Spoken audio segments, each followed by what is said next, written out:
आज बघूया मी आषाढी निमित्त काय फराळाचे केले। आधी तर मी उठून छान मस्त विठू रुक्माईचं ऑनलाईन दर्शन घेतले। मग डाळिंबाचे दाणे सोलत बसले। मग थोडासा चहा घेतला आणि मग उसळ करायला लागले। आमच्याकडे उसळला तुपातच फोडणी देतात। उसळ म्हणजे साबूचीच उसळ बरं का, मटकीची नाही। काही काही भागात याला खिचडी म्हणतात, पण आमच्या इथे याला साबुदाण्याची उसळच म्हणतात। छान बटाटा आधीच उकडून घेतला होता, तो सोलला, मस्त मॅश केला आणि तो पण तुपात होऊ दिला। मग दाण्याचं कूट आणि साबुदाणा एकजीव केला आणि मग ते पण छान तुपात होऊ दिले।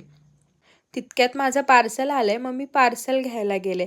आज असं खूप इच्छा होत होती पंढरपूरला जाऊन विठुरायाच्या चरणी डोकं ठेवायची, पण ते म्हणतात ना, जोपर्यंत देव पंढरपूरला बोलवत नाही तोपर्यंत काही जाता येत नाही।